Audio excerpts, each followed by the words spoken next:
ለሰሚነው አካሉ ነኝ። ዛሬ እንግዲህ አዲስ ሀሳብ እስቲ ዝም ብዬ የሆነች ሀሳብ ላካፍላችሁ ብዬ መጥቻለሁኝ። እንግዲህ ሀሳባችን ምን መሰላችሁ? እንግዲህ አንዳንድ ሰዎች በጣም ብዙ አስተያየቶችን ይሰጣሉ። እንደዚህ ለምን ትሆናለህ፣ እንደዚህ ለምን ታደርጋለህ የሚባሉ ብዙ ነገሮች አሉ። እንግዲህ ምድራዊ ሀብትን ከመፈለግ መላቀቅ ብሎ ጽፉ ሀሳባችንን ካላቀቀው ሰው መካከል እስቲ ያለውን ሀሳብ ላካፍላችሁ። ብዙ ሰዎች ባለሀብት እንዲሆኑ ያስባሉ።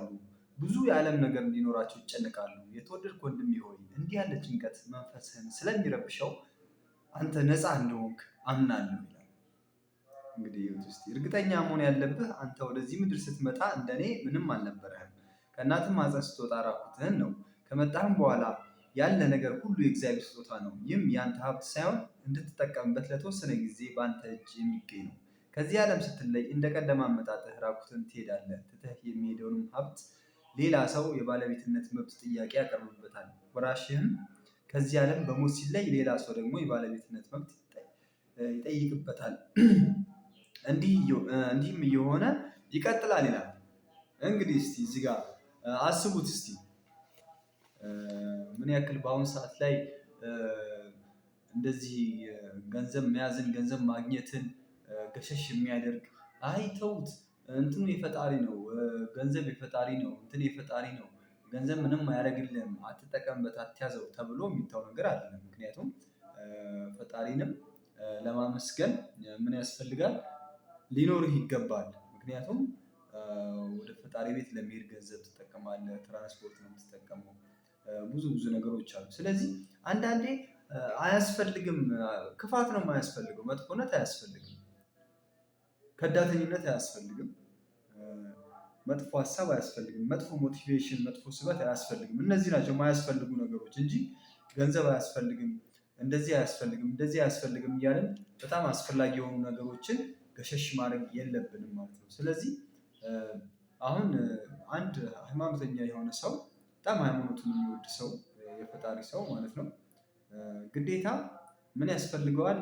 ከፈጣሪው ጋር በደንብ ኮኔክት ሆኖ ለመቀጠል ከፈጣሪው ጋር አንድ ህብረት አድርጎ ለመቀጠል ምን ያስፈልገዋል? ዞሮ ዞሮ ስራ ያስፈልገዋል። ስራ መስራት አለበት። ገንዘብ ያስፈልገዋል። ምክንያቱም በአሁኑ ሰዓት ላይ እንደምታዩት ነው ኑሮ በጣም እሳት ሆኗል፣ አስቸጋሪ ሆኗል። ስለዚህ አንድን ሰው አሁን ልመንን ቢል ራሱ ልመንን በቃ ጫካ ልግባ እኔ ከሰው ጋር መኖር አልፈልግም፣ በቃ ከፈጣሪ ጋር ነው እየተነጋገርኩ ጫካ ልኖር ቢል ራሱ ጫካ ማንም አያስገባውም። በአሁኑ ሰዓት ላይ የትኛውም ቦታ ላይ ብትሄድ ያለ ገንዘብ የሚሆን ነገር የለም። ስለዚህ እኔ ሌላችሁ የምፈልገው ነገር ከሲስተም እንድትወጡ ሳይሆን ገንዘብ አስፈላጊና መሰረታዊ ነገር ነው። የትም ቦታ ለመሄድ ለየትም ቦታ ለመሄድ የትም ቦታ ለመግባት ገንዘብ አስፈላጊ ነገር ነው። እቃ ስለመግዛት፣ ልብስ ስለመግዛት፣ ጫማ ስለመግዛት አይደለም እኔ የማወራው። ራስን ራሱ ሰርቫይቭ አድርገህ ለነገ ለማደር ራሱ ገንዘብ መሰረታዊ ነገር ነው። በየትኛውም መልኩ በሃይማኖታዊ ብትሄድ እንደ ድሮ አይደለም። በፖለቲካዊ ብትሄድ እንደ ድሮ አይደለም። በማህበራዊ ብትሄድ እንደ ድሮ አይደለም። በየትኛውም አቅጣጫ ብትሄድ እንደ ድሮ አይደለም። ድሮ ቤት እግዚአብሔር ነው ተብለህ የትም ቦታ ላይ የመሸበት እንግዳ ብለህ ማንም ሰው ሊያሳድርህ ይችላል። አሁን ማንም ሰው አያሳድርም። ድሮ እያለን አናውራ። በቃ አሁን ያለንበት ላይ እንቀጥል። አሁን ያለንበት ላይ ስንቀጥል በቃ ስራ ያስፈልጋል፣ ገንዘብ ያስፈልጋል፣ መስራት አለብን። ራስን በኦንላይንም ይሁን በኦፍላይን በየትኛውም ሲስተም ውስጥ ገብተህ ራስን ቋሚ ስራ ላይ እንዲገኝ አድርገው። ቋሚ ገቢ እንዲኖር አድርግ። ቋሚ ገቢ ሊኖር ይገባል። ከዛ በኋላ ማንንም ልርዳ ብትል መርዳት ትችላለህ። ራስህን ሃይማኖተኛም ላድርገው ብትል ገንዘብ ያስፈልግሃል። ከሃይማኖት ውጭም ነኝ እኔ አላምንም ብትልም ገንዘብ ያስፈልግሃል። ስለዚህ የፈለግከውን ነገር ለማራመድ ገንዘብ ያስፈልግሃል። አይ መንናለሁ ገዳም እገባለሁ ብትልም ገንዘብ ያስፈልግሃል። ያለ ገንዘብ የትም አትገባም። በአሁኑ ሰዓት ላይ የትኛውም የሃይማኖት ተቋም ኢቭን ቤተክርስቲያን ራሱ ልብስ ቆሸሽ ካለ ተሳልመህ ወደ ውስጥ ስትገባ ዘበኛው የት ነው የምትገባው ይላል። እግዚአብሔር ቤትነቱን ቀርቶ ልብስ የሚታይበት ዘመን ላይ ወደ ፈጣሪ እንኳን ቀርበህ ከፈጣሪ ጋር ለመነጋገር ጸሎት ለማድረግ ለማመስገንም ይሁን ለመለመን ልብስ ይታያል። አስቸጋሪ ነው። እንደገና ደግሞ ጴንጤም ሆነ ደግሞ ኮንፈረንሶች ላይ ራሱ እሳተፋለሁ ብትልም እንደዚሁ ልብስ ይታያል። ምክንያቱም ልብስ ከቆሸሸ ማንም ሰው ሌባ ነው የሚለው። በቃ ልብስ ቆሸሸ ሌባ ትባላለህ። ስለዚህ ራስህን ወደምትፈልገው አቅጣጫ ቀይረህ አስገብተህ ከሰው እኩል ለማራመድ ግዴታ ገንዘብ ያስፈልጋል። ገንዘብ ያስፈልግሃል ስለ እኔ አይደለም ያልኩህ፣ ሲስተሙ ነው የሚያዝ። ሲስተሙ ገንዘብ ያስፈልግሃል ብሎ አዝዟል። እና ስለዚህ ገንዘብን ደግሞ ለማግኘት ግዴታ ማድረግ ያለብህ መስራት ነው። ገንዘብ የሚገኘው በመስራት ነው። ገንዘብ በብዙ አይነት መንገድ ሊገኝ ይችል ይሆናል። ግን በጣም ለአንተ ጥሩ የሚሆነው ሰርተህ ብታገኘው፣ ብትሰራ፣ ወርሃዊ ገቢ ቢኖርህ፣ ሳምንታዊ ገቢ ቢኖርህ ወይ ዕለታዊ ገቢ ቢኖርህ። የቀን ስራ ለምን አይሆንም? ከሰራ ዕለታዊ ገቢ ነው አይደለ? በሳምንትም ደምረህ አምጡልኝ ለምን በቃ የቀን ስራ ነው። በቀን 300ም 400ም 500ም እስከ 1000ም 2000ም የሚከፈልን ያክል አንተ አቅምህና ሙያ የራስ አቢሊቲ አቅም የሚፈቅደውን ገቢ ልታገኝ ትችላለህ። በቃ ኖርማል ሌበር ሰራተኛ ከሆንክ የሚከፈላቸው ታገኛለህ። ባለሙያ ከሆንክ የባለሙያ ይከፈላል። ዋናው ዞሮ ዞሮ ቁም ነገሩ ራስን የሙያ ትምህርቶችን በማስተማር ራስን አዳብር፣ ራስን አበልጽግ፣ ራስ ላይ ስራ። በቃ ሙያ ይኑር። የትም ቦታ ላይ ዛሬ ከአዲስ አበባ ተነስተህ የትም ክፍለ ሀገር ላይ ብትሄድ ልትሰራበት የምችለው ሙያ ይኑር። ለምሳሌ አንድ ሰው ኮንስትራክሽን ላይ የፌራዮ ወይም ባርቤንደር የሚባለው ሙያ ካለው ፌራዮ፣ ስታፋ ማጠፍ፣ ምን ማሰር፣ እንደዚሁም ፕላን ማንበብ የሚችል ከሆነ ዛሬ ተነስቶ ከአዲስ አበባ ላይ የትም ክፍለ ሀገር የትም ገጠር ላይ ቢገባ ግንባታ የሚሰራበት ቦታ ላይ ፌራዮውን መስራት ይችላል። የትኛውም ዓለም ላይ ቢሄድም ፌራዮውን መስራት ይችላል። ምክንያቱም እንትኑ ተመሳሳይ ነው። የትም ሀገር ኮሎኒ ሲሰራ የትም ሀገር የትም ሀገር ስታፋ ይታጠፋል። ያው ስታፋውን እንዴት ይታጠፋል ስንት በስንት ነው የሚለው የራሱን ሙያዊ እውቀት የሚጠይቅ ቢሆንም በቃ ሙያ ካለው የትኛውም ቦታ ላይ የሚታዘዘውን ስታፋ፣ የሚታዘዘውን ብረት፣ የሚታዘዘውን በማሰር ራሱን አፕግሬድ ሊያደርግ ይችላል ማለት ነው። ስለዚህ እኔ የምነግራችሁ ነገር ምንድን ነው? በአሁኑ ሰዓት ላይ የምታማርርበት ጊዜ አይደለም። አንተ ወጣት ከሆንክ ስራ ማማረር የለብህም። ስታማረር ሌላ ጊዜ ነው እያቃጠልክ ያለው እና እኛም ብዙ ነገሮችን አሳልፈናል፣ አልፈንበታል። ቢሆንም ግን ጠንክረህ እኩል ሆኖ ለመጓዝ ስራ መስራት ነው አስፈላጊ ነው። ካለመስራት ይሻላል። ምክንያቱም አሁን አይ እኔ ጊዜ አልፏል እንደዚህ ሆኛለሁ ምናምን ብለህ ሳትሰራት ከምትቀር እየሰራ ብትጓዝ ነው የሚሻለው። ምክንያቱም አይታወቅም፣ እድል እብድ ነች የሚባለው እኮ ዝም ብሎ ከመሬት ተነስቶ ማንም ሰው አይደለም እድል እብድ ነች አለ። እድል በትክክል እብድ ስለሆነች ነው እድል እብድ ነች የተባለው። ምክንያቱም አንድ ሰው 40 ዓመት ሙሉ ምንም ነገር ሳይኖረው ሰርቶ በአንድ ቀን ውስጥ በአንድ ሰዓት በዛች ሰከንድ ላይ እድሉ በሙሉ ተቀያይሮ የተሻለ ደረጃ ላይ የተሻለ ገንዘብ የተሻለ ቦታ ላይ ሲገባ ኢትዮጵያ ውስጥም በዓለም አቀፍ ደረጃም እያያችሁ ነው።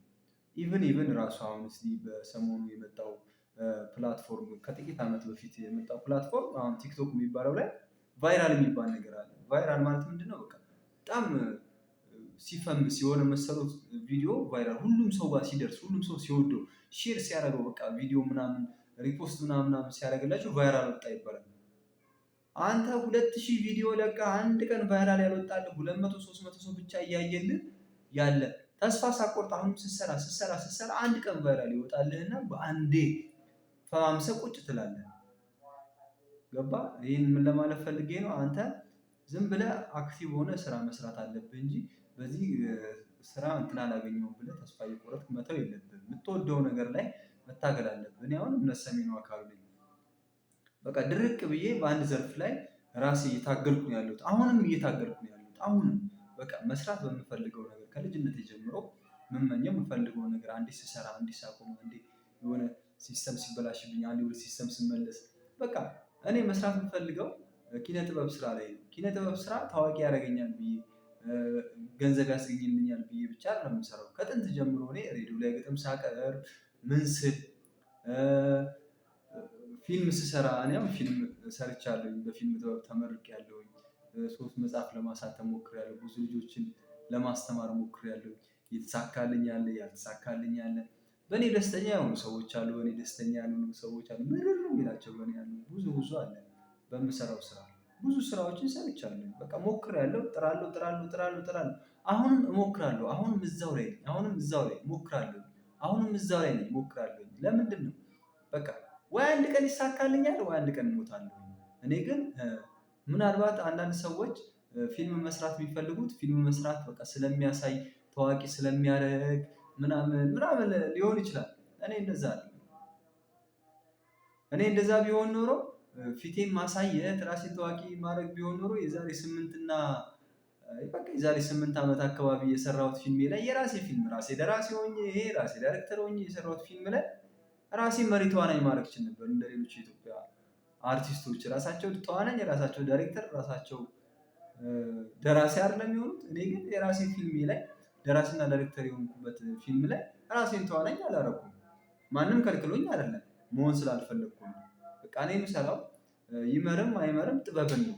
የምትሰሩት ስራ ለጥበብ ከሆነ ጥበብን፣ ለሳቲስፋክሽን ከሆነ ሳቲስፋክሽን፣ ለእውቅና ከሆነ ለእውቅና፣ ለገንዘብ ከሆነ ገንዘብ። ገንዘብ ግን ዝም ብሎ ገንዘብ አገኝበታለሁ ብለህ ቪዲዮ ስለሰራ ላታገኝ ትችላለህ።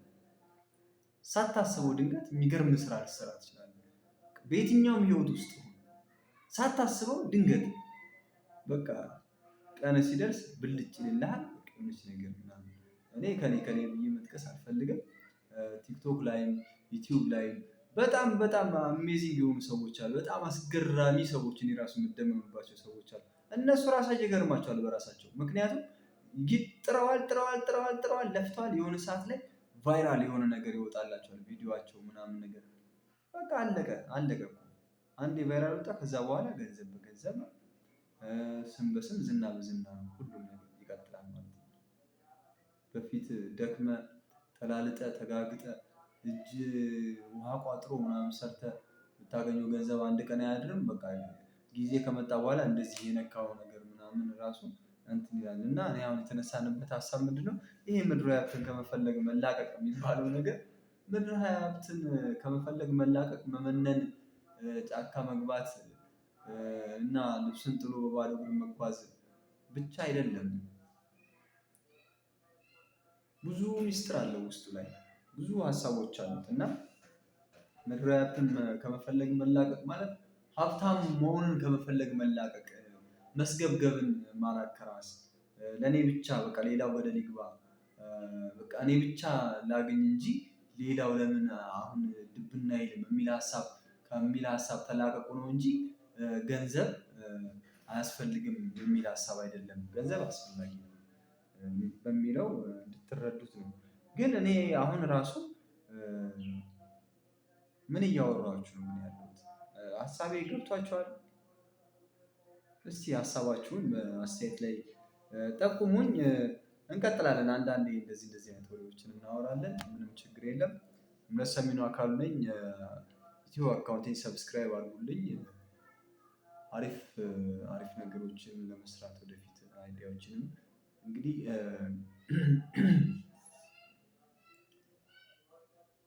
የሆነ ሞራል ሲኖር ነው የተወሰነ እንትኖችን እያፈለክ ሀሳቦችን እያፈለክ አዳዲስ ስራዎችን የምትሰራው እና ስለዚህ ሞራል እንዲኖር ያግዛል። ሰብስክራይብ አድርጉ። ግን እኔ አሁን ሰዎች አስመሳይ ባይሆኑ በጣም እመክራለሁ፣ ሰጀስት አደርጋቸዋለሁ። አስመሳይ አትሁኑ። በብዛት አሁን ዩቲዩብ ላይ ራሱ የሚሰሩ ስራዎች በሰዓት እንደዚህ ያክል ዶላር ለመስራት ምናምን እስከ ዛሬ ድረስ አካውንታችሁ ላይ ይሄን ያክል ሺህ ብር ከሌለ በጣም ተሸውዳችኋል። ኑ ላሳያችሁ በቀን 3000 5000 የሚሰራበትን መንገድ እያሉ የሚዋሹ ሰዎች፣ በጣም አስመሳይ ሰዎች፣ በጣም አይናቸውን በጨው ያጠቡ ሰዎች ናቸው። ፈጣሪ ልቦና ይስጣቸው። ምክንያቱም አንተ ስራ ፈልገህ የእነሱን ቪዲዮ እያየ በቃ የሆነ ስራ ይኸው በቀን 3000 ብር የሚገኝበት ስራ፣ የሚገርም ስራ፣ ይህን ስራ ያልጀመረ ሰውማ በጣም ፋራ ነው ምናምን ነገር ሲሉ በቃ እስቲ ምን አይነት ስራ ነው ምናምን ብለህ የእነሱን ቪዲዮ ስታይ ከዛ በመሃል ምን ይላል? ይህን ቪዲዮ እስከ መጨረሻው ከተከታተላችሁት መጨረሻ ላይ የሚገርም ቲፕ፣ የሚገርም አይዲያ አለ፣ በዛ ዙሪያ ስራ እንትን ትላላችሁ ይልሃል።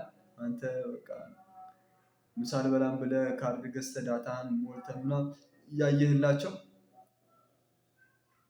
የማይሰራ ዌብሳይት ሰጀስት ያደርጉሃል። የማይሰራ ነገር ሰጀስት ያደርገዋል። ብቻ ያሳዝናል። እነሱ ገንዘብ እያገኙበት ነው።